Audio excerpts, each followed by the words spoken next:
that was probably one of the first big magical moments for me with using agent harnesses. This is Addy Osmani. He's a director at Google Cloud AI, famous for his work on Google Chrome, and more recently focused on AI agents in software engineering. I'll delegate any technical task to my harness and see what it does. I can give it a goal and it will be able to figure out a path to accomplishing that goal. Recorded live at Google I/O, we talk about agents, harnesses, and the impact on software engineers, good and bad. We can also start to lose our muscle memory around how things get done, cognitive surrender. And I think that what you need is...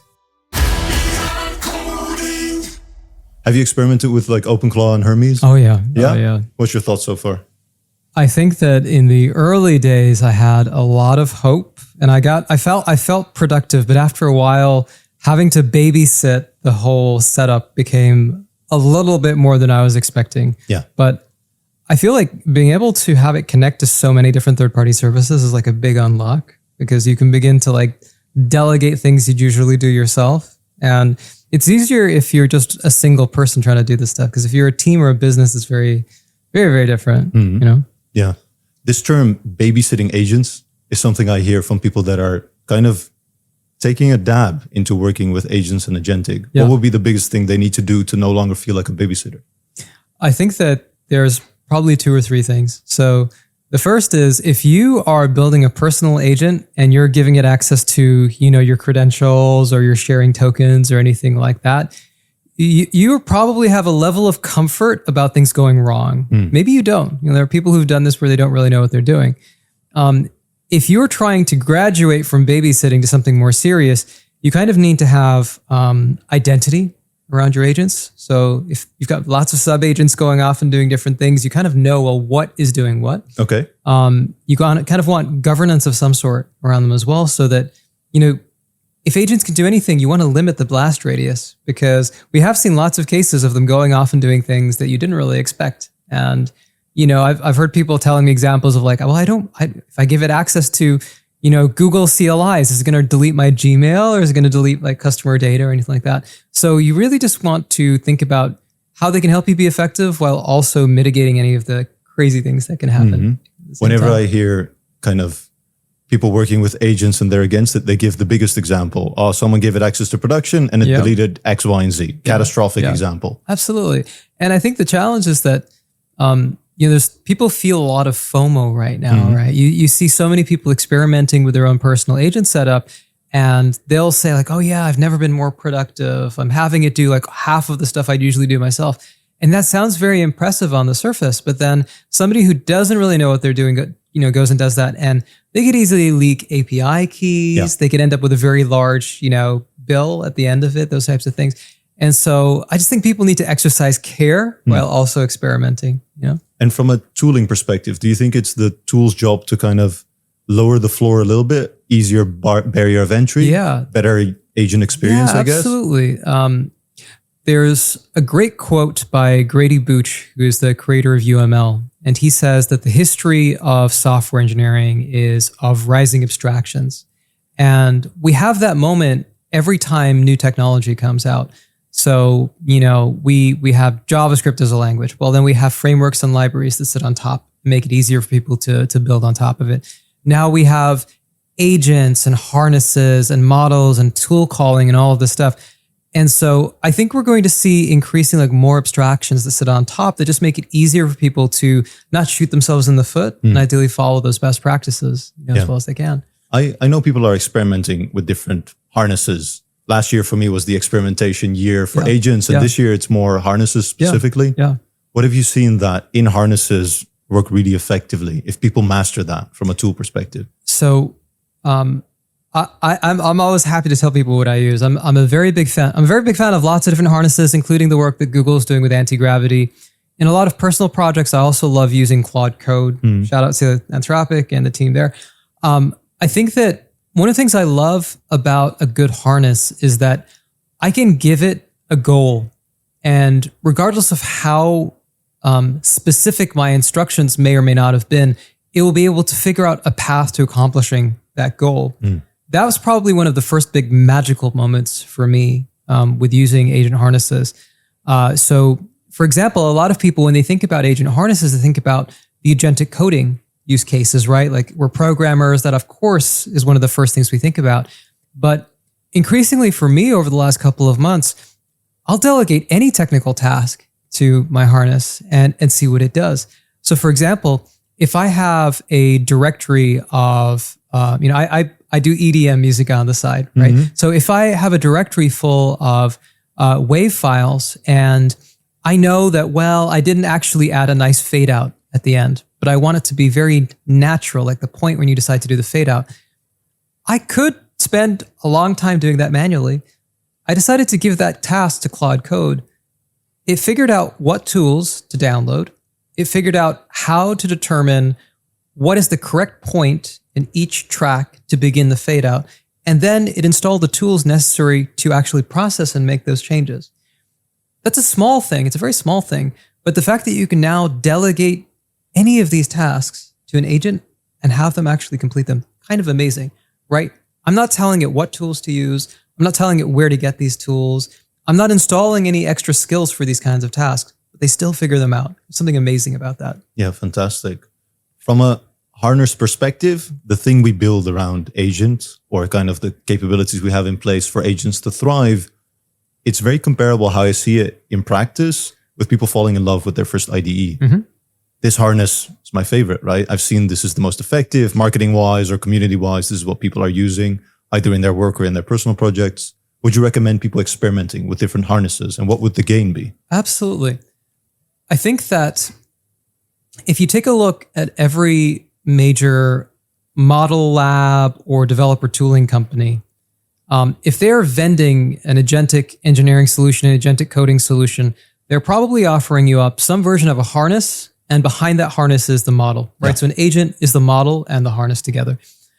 And so very often, your perspective is going to be, well, if I'm using the harness that comes from that company, surely the combination of them having those teams all working together, it being optimized, the model being optimized for the harness, all of those things will lead to the very best possible outcome. Maybe that statement holds true, but it's also possible, especially if you can use that model, whether it's your subscription or your API keys, with a different harness, that you might get even better outcomes. And so, for example, open code, or there are a list of other open source harnesses people can try out. But I think that the value there is really just understanding what is possible, even if you decide ultimately to stick with a harness that, the main company is giving you, because that will give you some idea, well, maybe they will go in that direction in the future. And if they don't, I can always go try that harness out myself to get that extra power. Yeah. For me, the industry moves so fast that for people that say, well, I can't really keep up with what is in this from an industry perspective, and I already have my hands full with kind of day-to-day job and I don't have bandwidth to experiment, I feel like it's okay to just focus on one harness, because I also see harnesses learning from what the other capabilities are doing. Absolutely. We had a panel discussion earlier where we were talking about how a lot of us feel FOMO about our tools today, right? Like every other week you will see some update where you're like, oh man, I just switched to Claude Code, or I just switched to Codex, or I just switched to Antigravity, and I have to go and switch over to another tool. And what I was telling people, I think applies to harnesses as well. Think about the time that you take to invest in trying in another tool as having an innovation token or an innovation budget, right? You don't have all the time in the world, so be very explicit about where you spend that experimentation time. If there's a harness you're using or a tool you're using that is actually delivering you good value right now, stick with it. Similar to how orchestration UXs are all kind of converging on the same look and feel, I think we see that harnesses are also in places converging. And so even if you feel FOMO about, oh, hey, I heard good things about that other project or that other harness, the patterns that you're building up, the muscle memory you're building up with your current one will probably still apply if you decide to switch at a later point. So I'm always looking for not what is converging, but what is like the thing that people are trying out that is different to everybody else, right? Like is somebody trying out something in a completely different way, even if it looks crazy, that will at least let me understand, well, is there value to that other idea that's like left field, or am I actually right to just stick with my current tools? Yeah. this feeling of FOMO really resonates with me because a year back, I had a role as product person. I always wanted to do that. It's very close to engineering. I wanted to be responsible, make decisions, drive a vision, etc.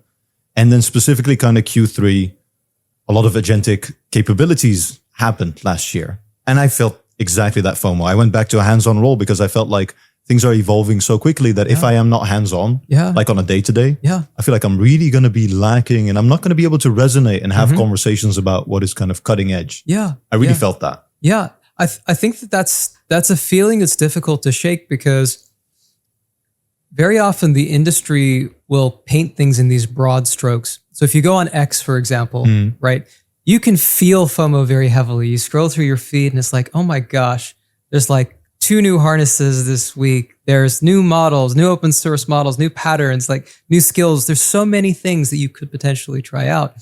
And I think it's important for people to just like calm down just a little bit and also realize that there's a big difference between, the risk that a person who's, for example, a solo founder or a 3-person company can take trying out like all these new things, especially if it's in production, and what a slightly more established business would maybe be able to do because they need more guarantees in place and security and privacy and all those other things need to be thought about.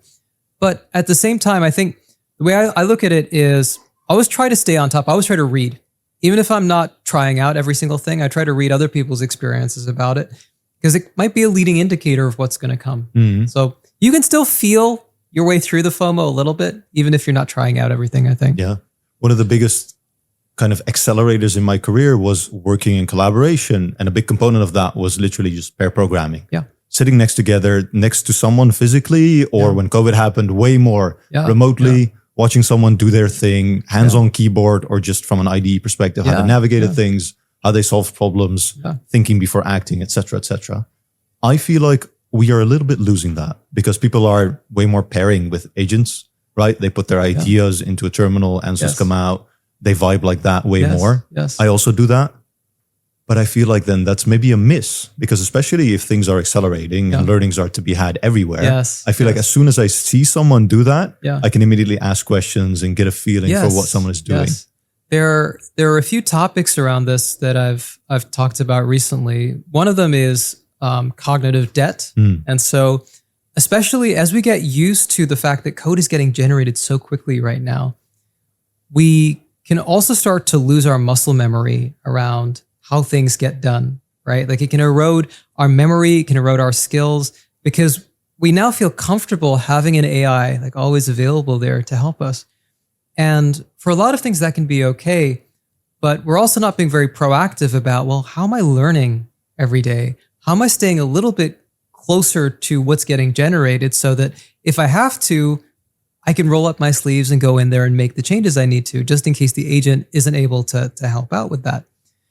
And the other end of that spectrum is what we're seeing more and more of these days, which is cognitive surrender. So you just stop having critical thinking at all, and you just blindly accept, well, whatever the agent's generated is what I'm going to commit. It's what I'm going to ship. And if anything goes wrong, well, I don't need to worry about it because I'm just going to ask the agent to fix it. And that's an okay mindset, but there's a challenge there. How are you going to tell whether the agent actually got those fixes right or not, right? So generation is now easy. Verification is a big thing that I think that we as engineers need to keep a close eye on. Verification, if we solve that problem, we also solve, I feel like, a current bottleneck of kind of manually reviewing code pull review. requests. Yeah. Like that, I feel like is the current bottleneck that we are creating. I would like to have the confidence that I have so much built in place. Static code analysis to make sure my code is simple, easy to change. A few other, I think, more in-depth analyses and kind of dependencies and more of the harness, maybe even orchestration around a harness specifically, that I have the confidence that I don't even have to review the pull request. Yes, absolutely. I was talking to a founder earlier. It was like basically a one-person company. They were telling me, I used to do a lot of coding myself, and then I started using Claude for a lot of stuff. And now I have to do all of the things that a business owner has to do. So I don't have enough time to spend actually reviewing the code. But I'm terrified of, the agent doing something wrong and then that just getting, having a domino effect over time, right? And so they were asking, well, what should I do in that situation? And I think that what you need is to codify what good and what right means into your system. So that can be everything from your user journeys to your tests, to your visual regression testing, to anything that helps ground itself in what right and wrong is. So that even if you're just using the agent to keep doing these turns and changing the code, it at least has something to compare against. Because otherwise, like, what's it going to do? Maybe it will fire open a browser and load up the app and then click around and see, okay, well, I guess I'm able to register. I guess I'm able to do these actions. But that's not the same as being able to verify that the behavior hasn't changed from one release to another. So I think that really what we're talking about is just keeping good engineering hygiene in place as we're using agents. Yeah, absolutely. This core ingredient, that is what does good behavior look like? I think it's pretty funny that you can do that in a specific agent that you build. You can do it in the skills. You can build around the harness specifically. You can assume some stuff from a harness perspective is already in there. We now have spec-driven development. Yes. You can do spec-driven development, but tests first and do behavior-driven tests with so many options. And I feel like the innovation budget that you talked about, it's incredibly important that you spend your personal time in there.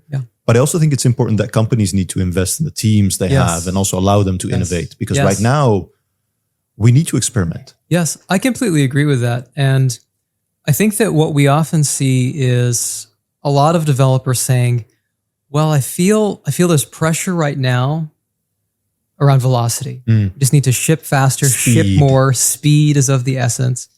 And so they worry that they're not going to have as many opportunities to learn on the job, to experiment, to get better at what they do. Running multiple agents does not mean that there is more of you to go around, because you have cognitive bandwidth that doesn't parallelize.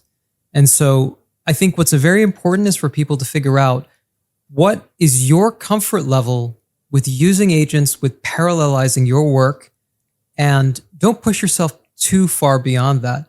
For me, I'll usually split my work into two buckets. There's usually things that are isolated tasks I'm very comfortable delegating, and maybe I'll throw those to cloud agents, background agents.